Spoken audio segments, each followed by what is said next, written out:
오늘 마지막 주제로요. 이제 뭐 어떻게 보면 하이라이트라고도 할 수 있는데 86번가에서 보기에 지금 그 사이에 이런저런 일들이 있었는데 생각이 바뀐 게 있느냐.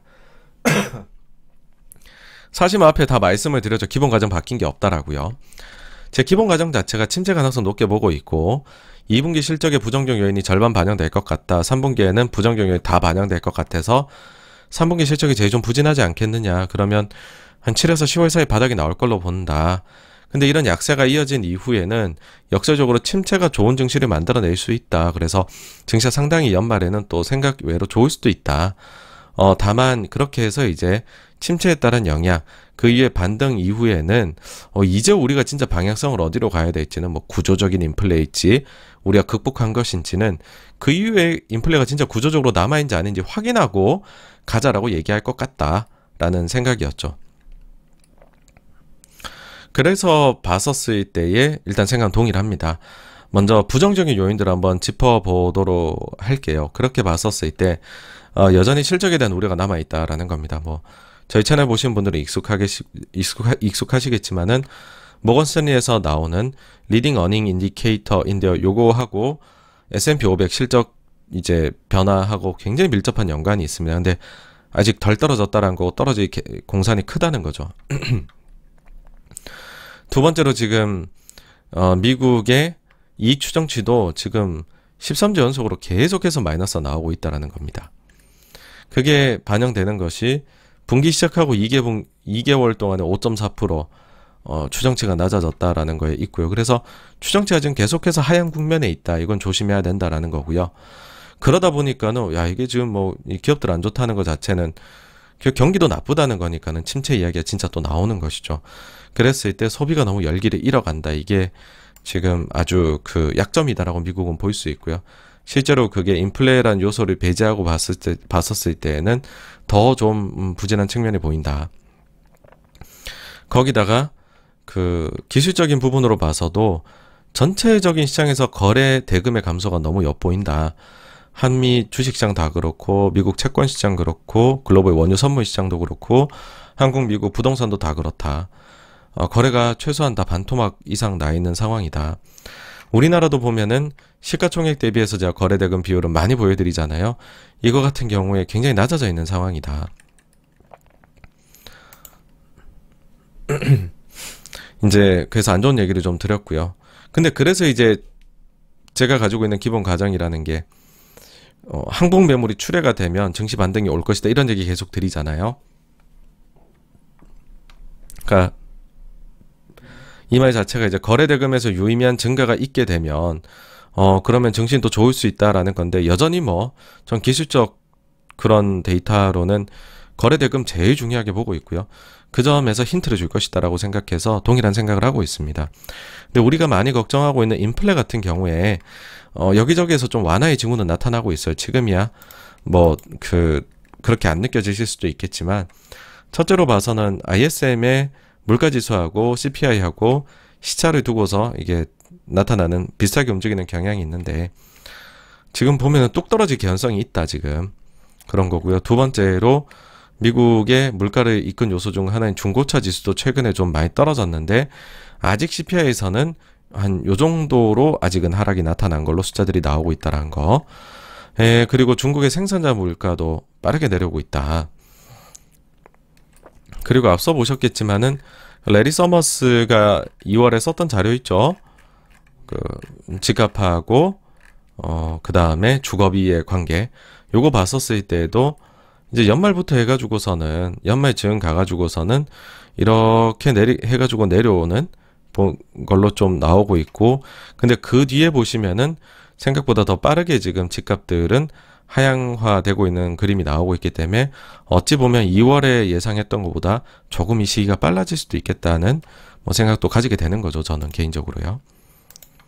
그 다음에는 또 한 가지 이제 물가 보실 때 보셔야 되는 게 위안화하고의 그겁니다. 위안화하고의 그것인데 위안화가 약세가 되면 결국 미국이 수입할 때 싸게 된 거죠. 그러니까 미국의 달러를 강세로 해서 수입 물가를 낮출 수도 있을 것이고 반대로 미국에 대한 최대 수출국인 중국이 중국의 위안화를 약세로 하게 되면 미국 입장에선 더 싸게 사올 수가 있는 게 되겠죠. 그래서 요게 여러분들 2011년부터 해가지고요.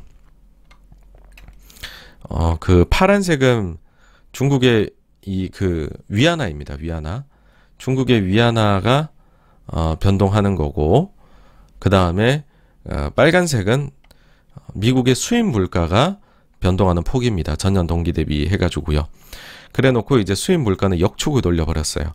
그러니까 이게 뭐냐 하면은 위안화의 가치가 올라가게 되면 그러면은 수입 그러니까 요거는 뭐냐 하면은 위안화의 이제 가치가 이제 약세로 가게 되면 수입 물가는 내려오게 된다.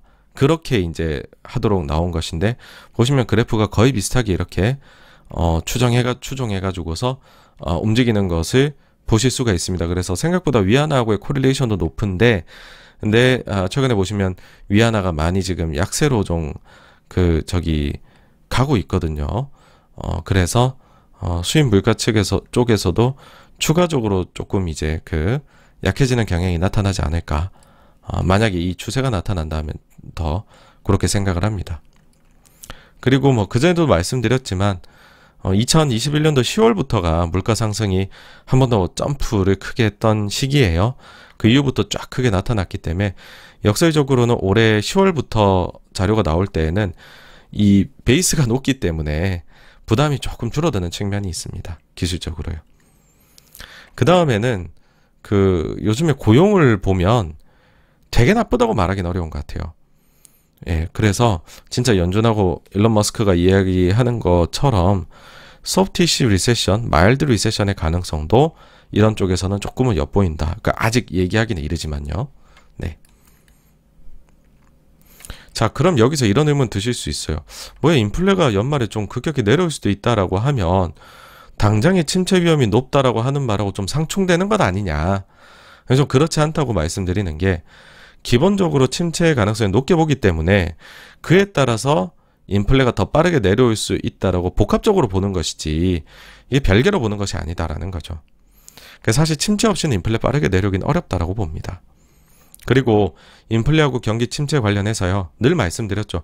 86권가에서 마치 이거는 술래잡기 하는 것과 같다. 통과제리 같다. 누가 먼저 내려오느냐에 따라서 장의 색깔이 바뀔 건데, 인플레가 더 빠르게 먼저 내려올 수 있느냐, 아니면 경기가 먼저 내려오느냐. 경기가 먼저 내려와 버리면 뭐 침체부터 가는 거고 안 좋게 흘러가는 거다인데, 지금은 그렇게 가고 있는 걸로 보입니다. 일단요. 인플레가 먼저 확 내려왔다면은 이 시나리오가 바뀌었겠죠.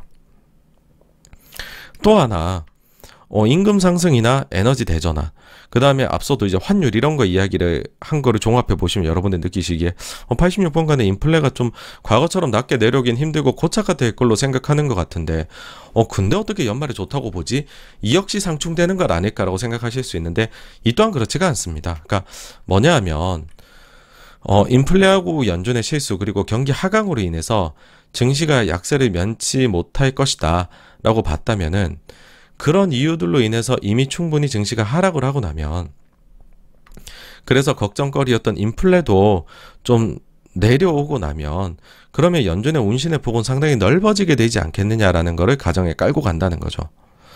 네, 그리고 여기에서 추가로 한 가지 더 말씀드리고 싶은 게, 우리가 지금 모르는 부분이 있다. 아직 그러니까 확답하기 어려운 부분이 있다라는 건데, 첫째로는 진짜 침체가 온다면 이게 인플레를 얼마나 잡아줄 것인가. 두 번째는 현재 인플레에 우리가 이제 이제 렌트비나 딴 것들 막 얘기하지만, 어쨌든 코로나 영향 분명히 공급망 교란이 있었을 텐데, 이게 아직까지 얼마나 남아있는지를 누가 얼마나 알고 있느냐.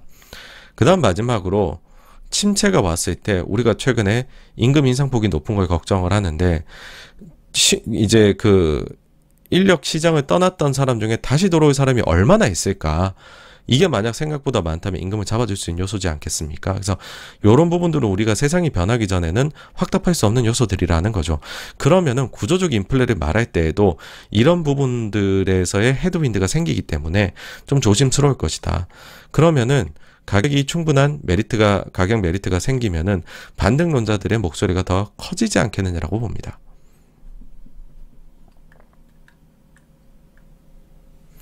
따라서 이제 침체 이후의 반등, 그러고 나서 장기 그림을 새로 그려보자라는 입장, 이게 기존의 입장이고 변함이 없다라는 겁니다. 그럼 간단하게 바닥 징후 우리 어디서 알아볼 수 있을까라고 하면 결국 이제 거래대금 의미 있는 증가가 있어야 된다. 두 번째, 이벤트로 본다면 한미통화수합 체결되면 좋을 것 같다. 근데 앞서도 말씀드렸지만 그 녹록지 않다. 그 다음에는 공매도 전면 금지 있으면 좋을 것 같다. 라는 건데요. 요거 말씀드리는 거는 금융위기 때 보시면 공매도 전면 금지가 10월 1일, 한미통화스와프가 10월 30일에 나타났는데 우리 증시 최저점 10월 27일 날 나타났습니다. 근데 미국은 우리보다 늦게 나타나요. 우리가 훨씬 경기 민감하기 때문에. 미국은 2009년 3월에 나타나죠. 거의 한 5달 정도 늦게 나타납니다.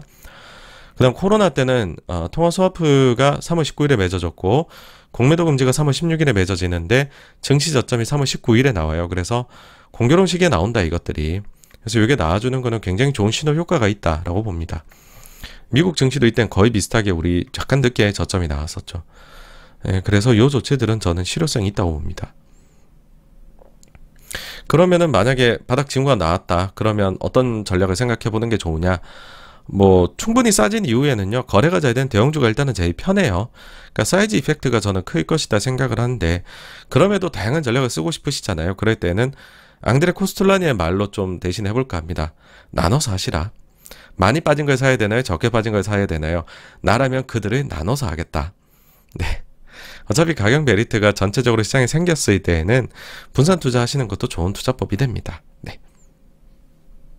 그래서 여기까지가요. 오늘 준비한 내용의 전부이고요. Q&A로 넘어가 보도록 하겠습니다.